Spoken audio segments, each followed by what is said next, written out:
everybody, Tom Vessel here. Welcome to Week in Review, a series of videos that we do here on the Dice Tower video channel. This is basically, you can click on links in the description below of the videos, the full videos, but right now we're just going to give you short, hot takes on all the games we played last week. Here we go. Hey everybody, I'm Garcia, and here's what I reviewed last week. So I took a look at Art Society, which I gave a 7 out of 10 to. Art Society is a bidding game in which you do like 18 biddings in a row. And so it's a little repetitive in that way, but it also has this system in it in which you are, the things that the players do not end up taking sort of affect a market and decide at the end which paintings are worth a lot. And it sort of feels like the first 3/4 of the game, as these things, some move up and others catch up and surpass them, it all feels sort of uncontrollable, a false sense of security and control, which comes out to a bit of a coin flip at the end. Having said that, I really enjoyed the game. I thought it was a fun game to play. I'm just not sure about how sort of structurally sound the game really is and how sort of much I should devote my brain energy to it when it kind of feels a little random towards the end. I reviewed Footprints, which I also gave a 7 out of 10 to.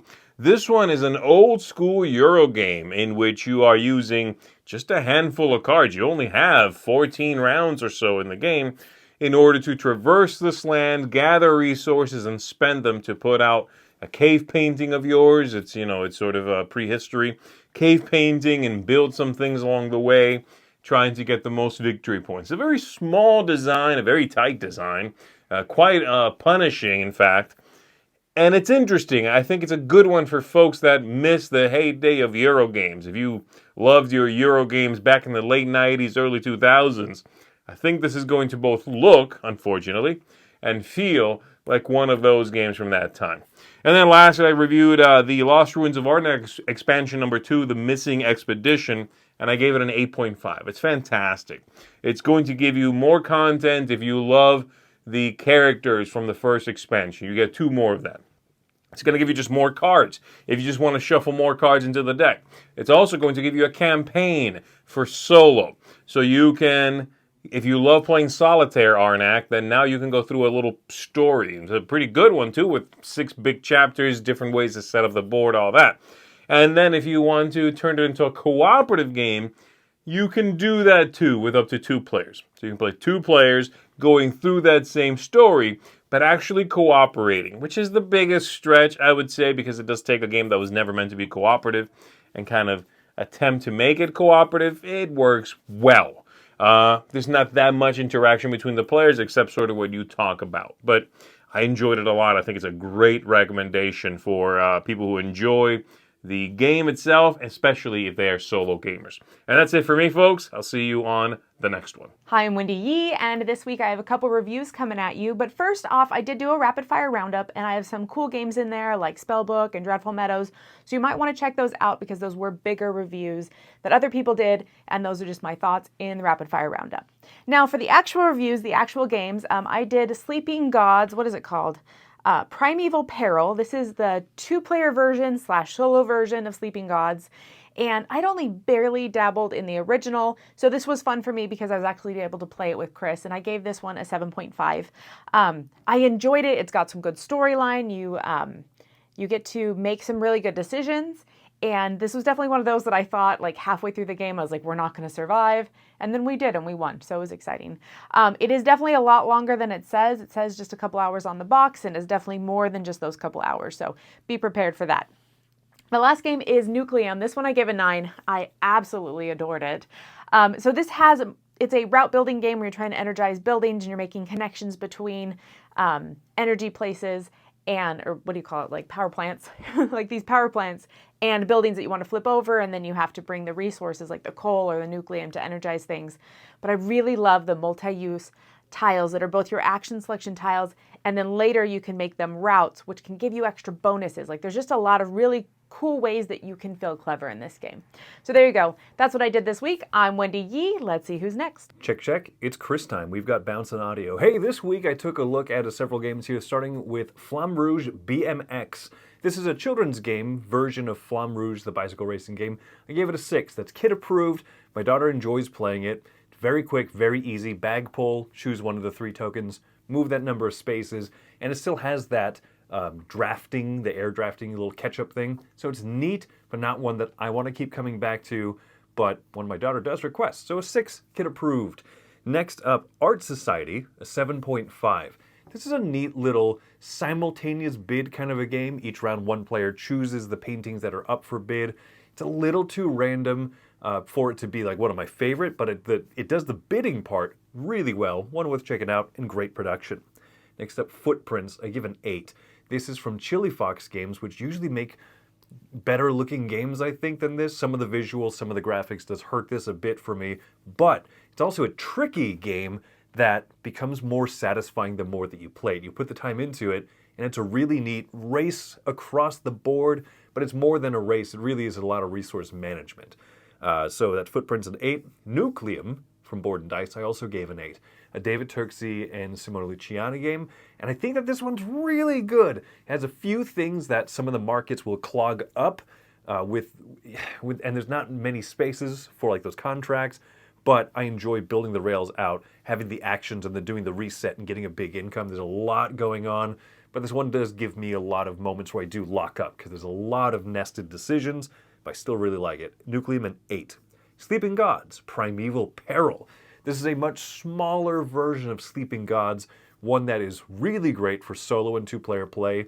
And you can technically play up to 4 because there are 4 characters you can use, but I think this was great. This is actually what I was really hoping for because Wendy and I can table this at home so much easier. Yes, you see more of it sooner, but also I know that I'm just not going to go through that big box version of Sleeping Gods often enough on the table to actually merit how many hours of content are in it. So if you're looking for that, 8.5, excellent.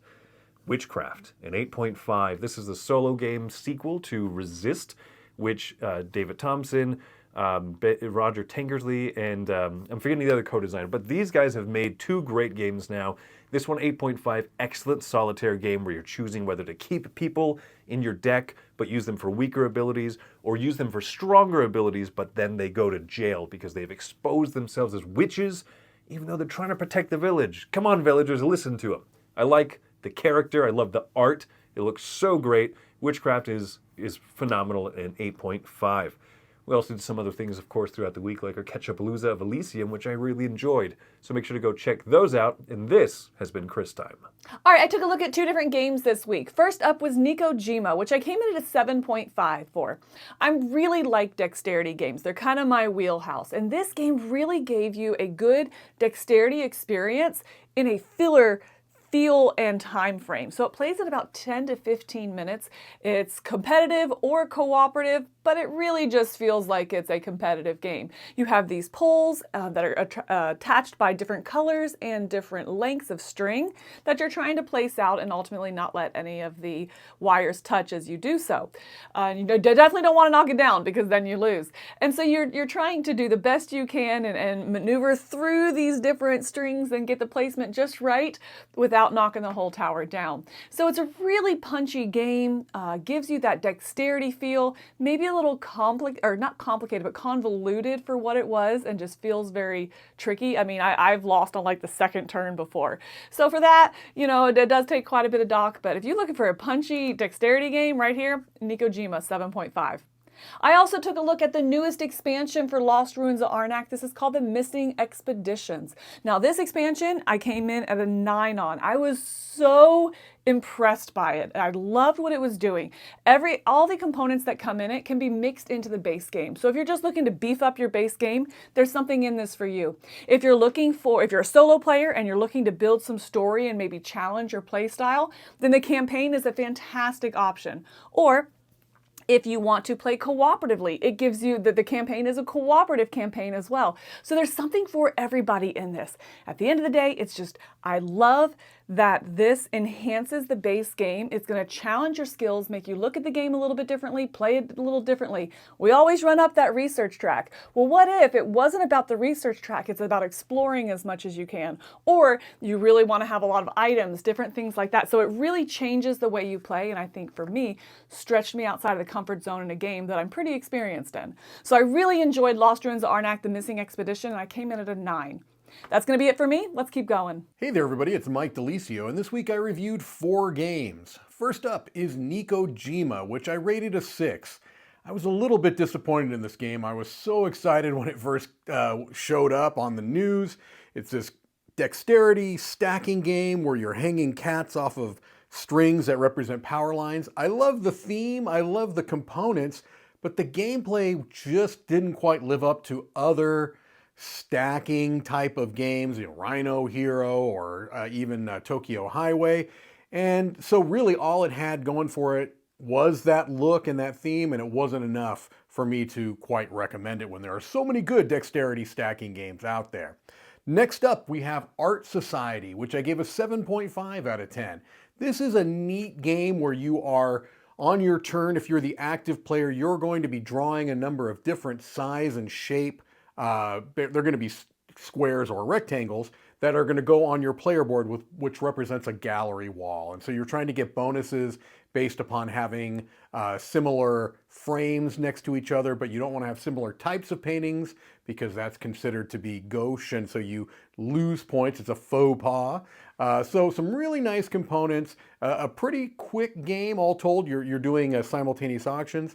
Some neat stuff going on there. However, I really wish there were some more scoring opportunities, things along those lines that I'd love to see in a expansion. We talk about that in the review if you want to check that out.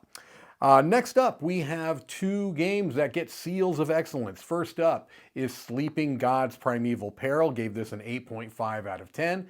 This is a kind of a bite-sized version of Sleeping Gods. It's much smaller, much more linear.